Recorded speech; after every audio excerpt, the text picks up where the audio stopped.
Well, thank you for being here. I understand it's really dangerous to be in an amphitheater of the SCP, so you're brave, really brave. Well, thank you, especially to Nicolas, because that's the first time that I actually speak in conference. I've organized several conferences, and especially in product management for the last 5 years. And I've always been the man in the shadows, so yeah, really thank you for that, Nicolas. That's cool. What we're going to talk about is about a story that happened to me between 2010 and 2014, and especially about a tiny special ingredient that made it possible. If you have any difficulties understanding me, just raise your hand. And if you have questions, I'm French, so I can answer it in French. That's you. You're roughly animals. So am I. But you're a very, very evolved animal. You have a very evolved brain, actually. It's a bit of your tower control, in a way. It's a control tower. It's every decision that you make that is above the level of conscience is taken here. And you're supposed to have a heart, and your heart is a spring and a pump. It means that it can adapt to your activity, any change of activity in your body, within a heartbeat. That's just milliseconds. That's impressive. You could be happy to have that. Now I'd like you to close your eyes. Close your eyes, please. To inhale deeply, exhale deeply, send 1 million euros to my bank account. It never works. I'd like you to just feel your heartbeats, okay? Just feel your heart beating. Try to. Listen to it. Now I want you to stop it. Stop your heart beating. Stop your sphincters moving. If anybody managed to do that, it means you're dead. You can't raise your head. Why can't you? That's a bit frustrating. You have a wonderful body, but you're just a driver. You don't know how it works.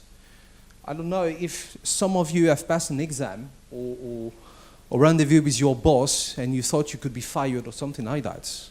And you have a lot of stress, but you don't decide to be stressed. You don't decide to emit cortisol, which is the neurotransmitter of stress. It's not up to you. Or the same thing when you're happy. You don't decide to emit endorphins. That's not up to you.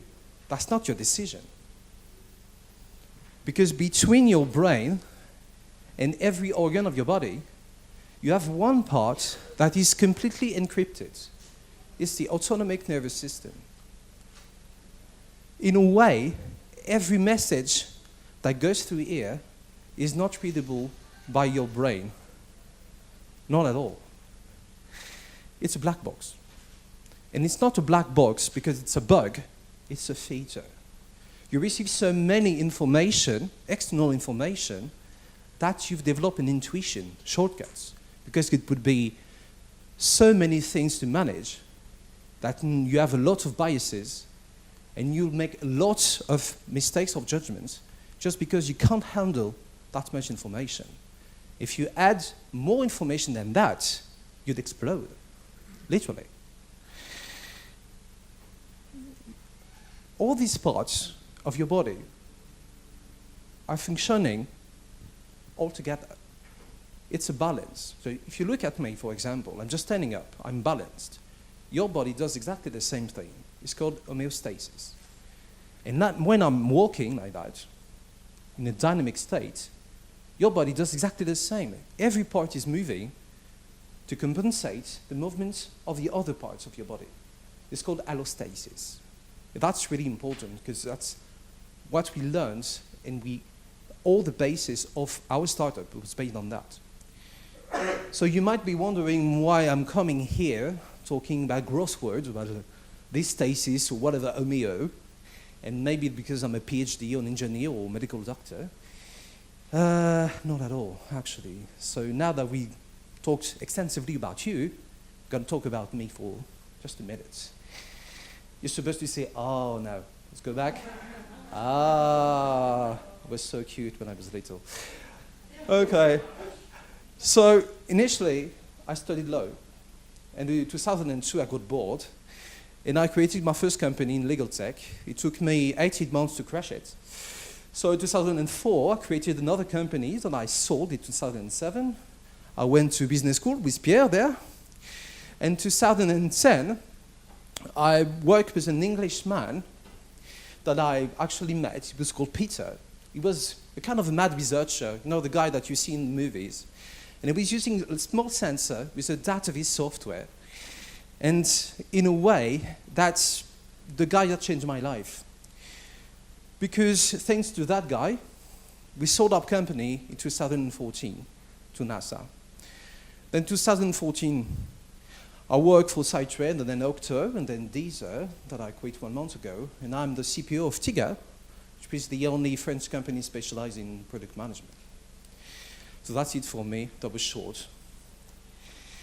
We're talking about balance.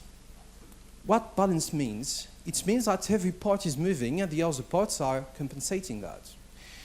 So if you have a brain and a heart, and in the middle, you have a black box, it means that if your beat, the beat of your heart, is the echo of the activity of your body, it means that you can find the echo of your black box. So every beat is a bit of the message.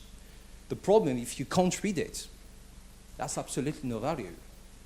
Actually, you can read it, not with your brain, but with database software. That's called heart rate variability. So that's every beat, and the heart rate variability is the interval between one beat and another beat. It's called the RR rate. Yeah, I know, it's a lot of deep tech things. The problem is that you can read it, but you can't interpret it. And if you could hack your organism. What would you do if you could hack your organism? What would you do? Develop superpowers? I don't know. Well, you could do a lot of things. You could ask a doctor to know if you have an early Alzheimer, for example. You could, for example, have someone that is addicted to heroin and cure it. You could do a lot of things with that. The problem is that you can do a lot of things and others could do a lot of things to you. If you could develop that and give that to Google or Facebook, what would they do? That's really opening the Pandora's box. And that's one of the main difficulties when you're working in deep tech, is that it's brand new. So you don't know what people could do with it. The problem is you don't know what you could do with it. That's the first lesson that I've learned. Tech push is hard. Tech push is actually taking a new technology on the market. It's not having a need and pulling it. It's you go on the market, any market, and say, I have new technology, but I don't know if I can use it in your market. I don't know what's to use, and I got to find some. That's really complicated. There are a lot of possible markets for that. You can have healthcare, for example. But which healthcare? It's broad. Sport, of course. Entertainment. For example, I could know when I get you bored during my presentation for that. Could be precious. Gaming. The core of gaming is immersion. If you immerse in a game, you can play for hours. But when you talk to Ubisoft, for example, and say, okay, you've done Assassin's Creed 1, and then you've done the 2. What's the difference? How do you know if the second version will actually work? And they say, I don't know. I just don't know. I create a second version and I invest a lot of millions in marketing, hoping that will work. Because that they can't know if they're going to create immersion at all. Education. Give you an example. Has anyone here have problem with math? Okay, a lot of us. Well, maybe that's because a part of your brain that is supposed to be calculating doesn't work. When I give you a 8 plus 9 minus 4, you're just feeling, but not at all using the part of your brain that is supposed to be calculating. So that's normal that you can't. And maybe that's because of your math teacher in 3rd grade. You've been traumatized by him, and it blocks you for life. You could see that with that.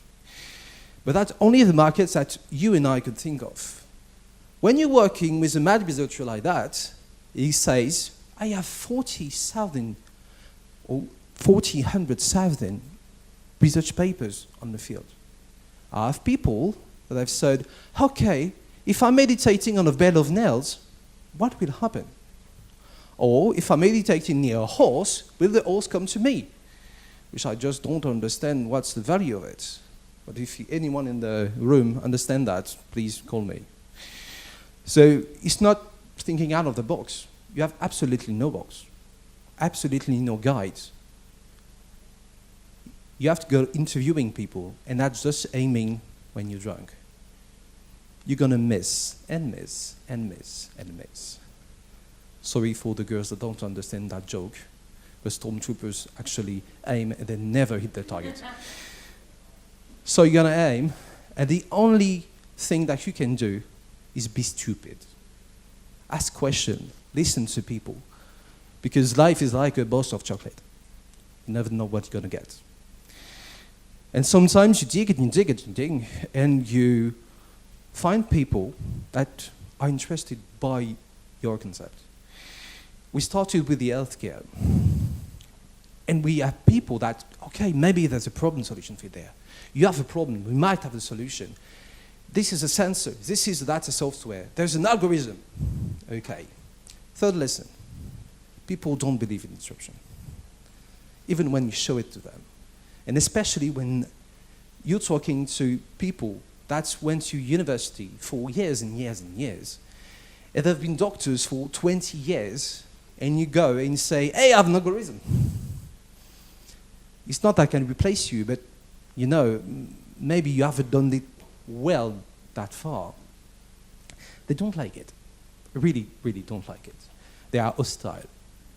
So after 1 year of going into the healthcare market, we gave up and say, okay, maybe pet care, maybe racing horses. Because racing horses, that's cool, they have a lot of money there.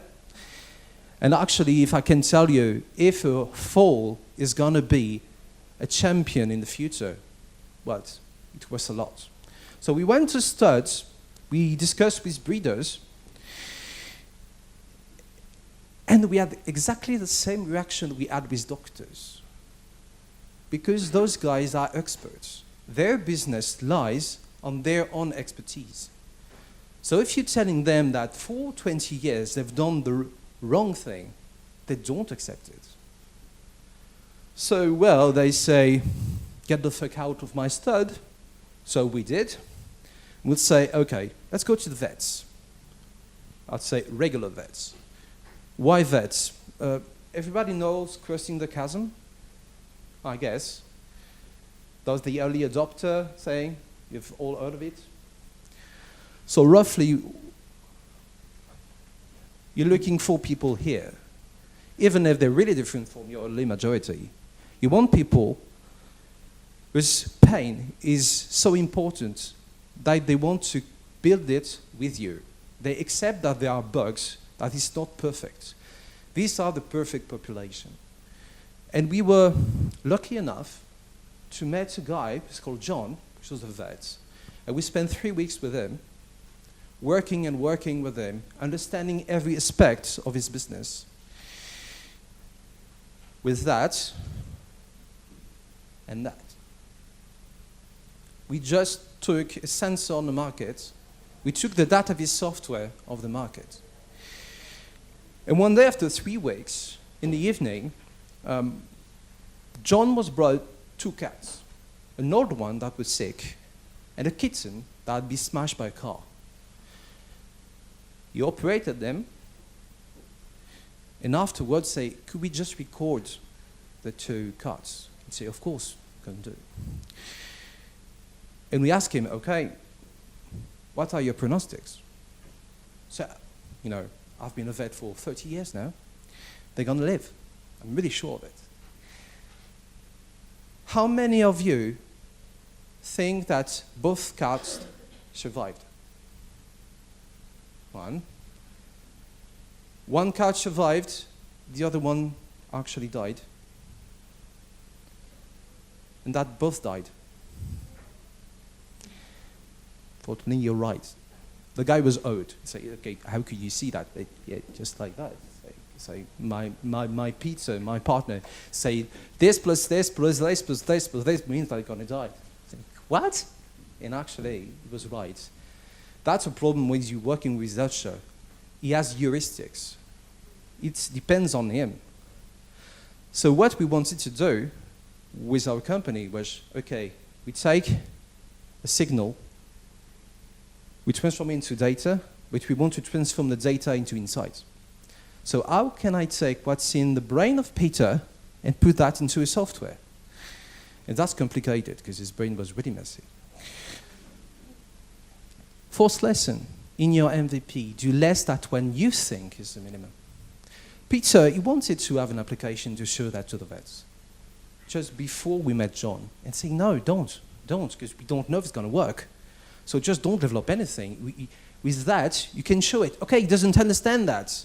It's kind of a monkey magic thing, but it works. So just don't listen to yourself. Listen to what is really the minimum, even if it's hard for you. But that's really important. So the guy was heard, and he called every vet that he knew. He'd say, oh, you got to test that. That's amazing. There's a guy called Peter. He's completely crazy, and a French guy who's called Fabrice in the back.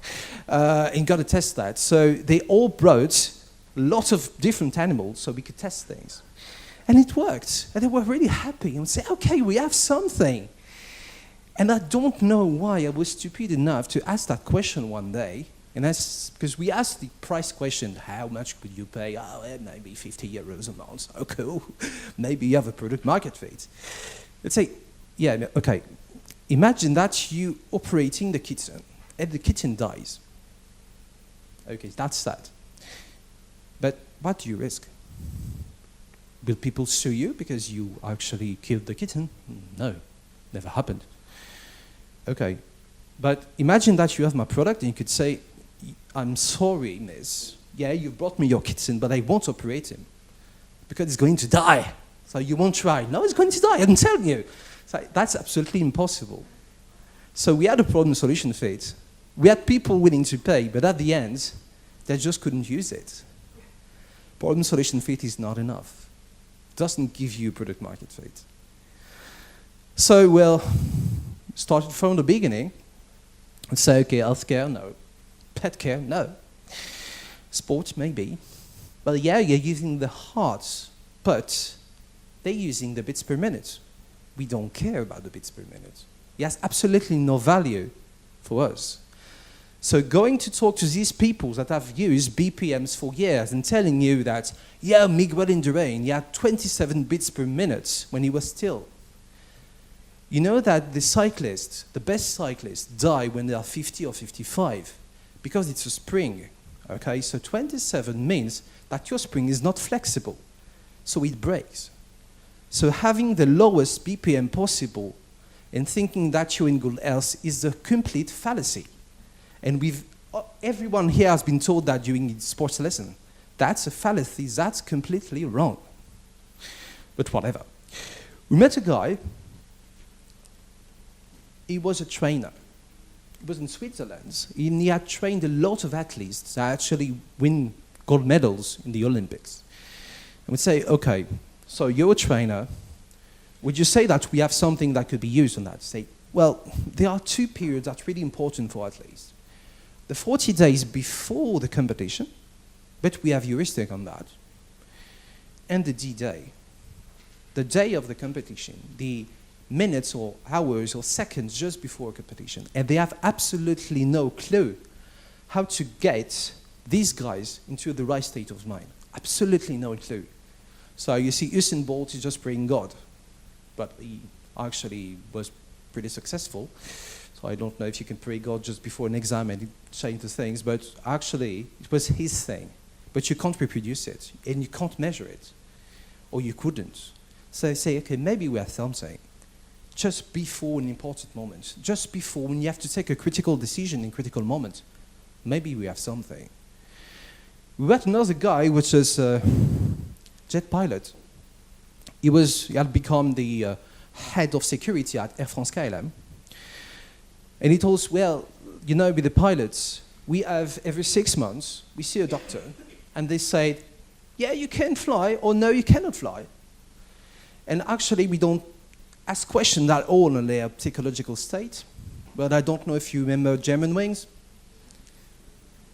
They just don't assess that at all. So you say, maybe we have something, say, yeah, but we're in Air France KLM, we have 6 unions. If you're telling me that you're going to have a sensor every day, you can say, no, you cannot fly. It means that I could lose my license. So no, yes, it's interesting, but I don't want to use it in Air France. But maybe in the military. So we went to see the Royal Navy. We went to see the Royal Navy, and we went to see the Royal Navy with that. Flight simulator. The same one that was actually used by the hijackers of the 9/11. But actually, we didn't want to create a new version of the software, so we just used that. We put the sensor on the pilot. We measured it. And they were so happy and say, could you create that? No, sorry, I don't have any specialty in flight simulators. And say, we're going to pay you. You could just integrate your sensor on the joystick, and that would be wonderful. And even if it takes us 4 years, just do it. Say, and we had a discussion with Peter, saying, is that the right thing to do? Even if it works, but imagine that only the Royal Navy wants it. The others, they don't want it. So we're going to invest a lot of time and money on that. If they were willing to pay, is that the right move? But actually we say, no, but we like to work with you with what we have, using what you have, and the commitment is we're going to make the sensor evolve. And they accepted that because of that. Do not overpromise. If you don't know how to do something at all, just don't do it. Because you're going to be so far from what you intend to do that you're going to be lost in things. And at the end, you can crash. I don't know if anyone has seen that. That's a wonderful piece of a movie. Actually, it was in the 90s that we're copying every American movie, and they are taking a guy in the middle of the image, and he's just making like that, and every piece they could take out of the genuine software, it's wonderful. You can't watch it for more than 10 minutes because you get sick afterwards. So do not have a promise. Why have they accepted? Because there was absolutely no alternative. Their pain was, we don't know how to train them, we don't know how to be sure that it is not going to crash. So because there was no alternative, they accepted to have our shitty thing working. That was the V2. Pretty ugly, but actually made the job. 3 weeks after that, we were called by a French telecom company whose logo is red. And they say, we've heard about you.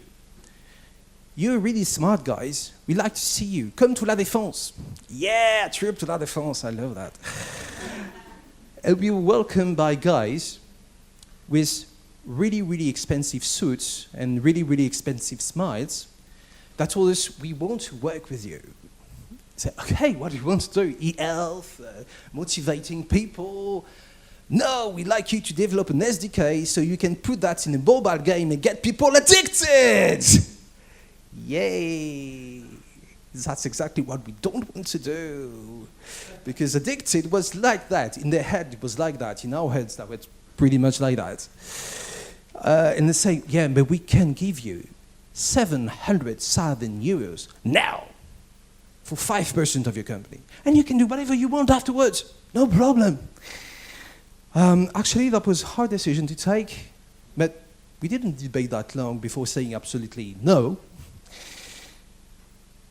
Because you got to stay focused on your vision.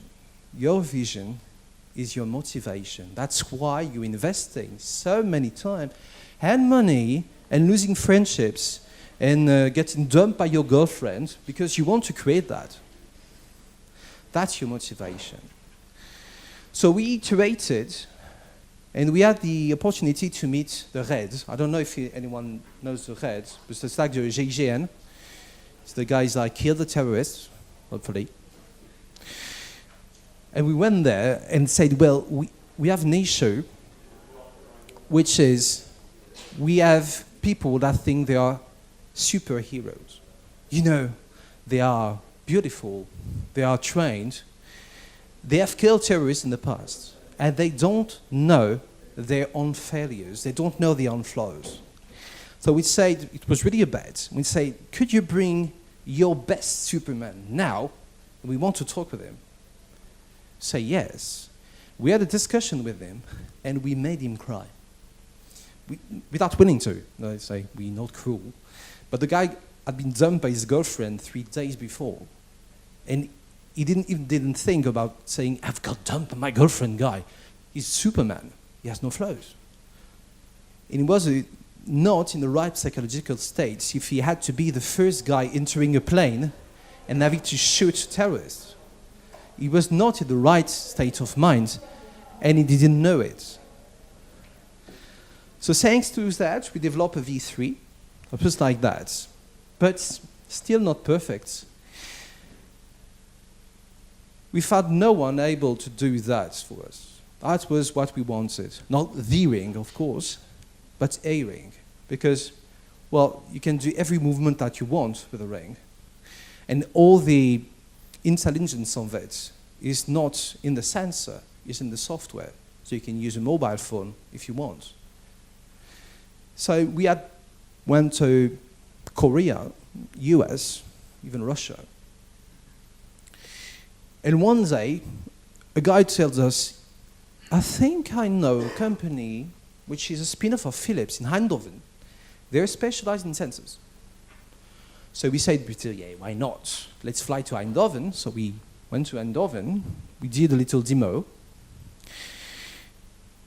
And at the end of the demo, they say, do you want to work with the NASA? So the first time they tell you that, you feel like that. The second time, you feel like that. And the third time, when you understand that they're serious and not joking at all, you feel like that. Yeah, you know. Leo.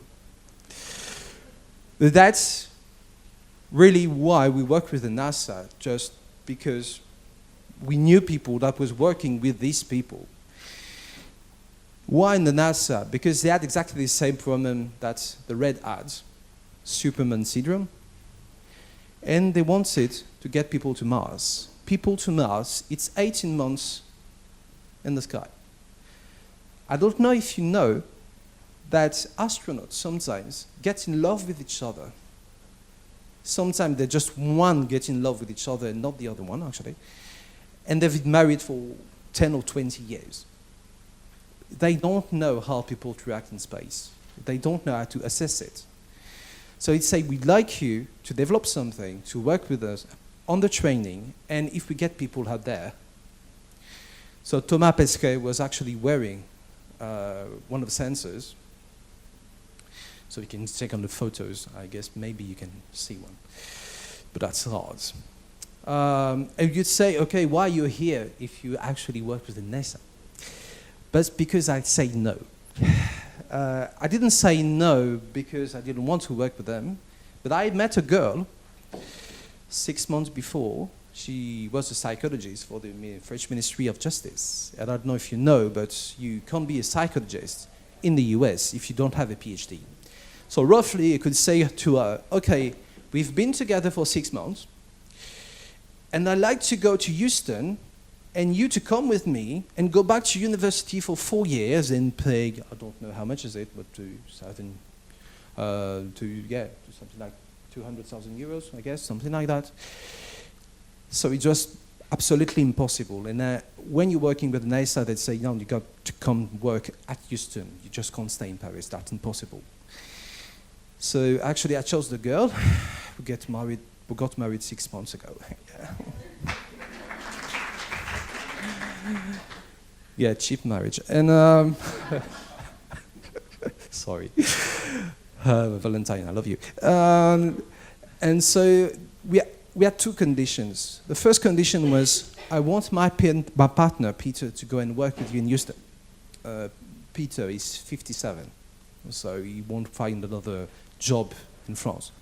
Second was, if you manage to do something and get that into space for long enough, please do something in the healthcare market. Because with that, we could diagnose Alzheimer, we could diagnose Parkinson, and a lot of people from my family died actually from Parkinson. So that was really important to me. They made me sign the biggest NDA ever, absolutely ever. It means that I don't know what they're doing with what we created. Absolutely don't know. You can't find any website with inner code in it. The only thing you'll find is on my LinkedIn. And if the project dies, the only way for me to know it is if Peter comes back to London. But I just can't know. That's really frustrating. So the X lesson was, well, from all the pivots that we did, from all the hard decisions that we had to make, pivot if you need to. Stay flexible in the strategy, but stubborn on your vision. So we're getting to the end, and I told you about special ingredients. I just teased, and actually, spoiler alert, it's luck. Whatever you do, lean startup is cool. Been product manager for something like 16 years. And all the methodologies that I know, it's just a way not to fail, but actually it doesn't give you the right recipe. Lean startups means that you won't spend months and months of your life on something that is not worth it.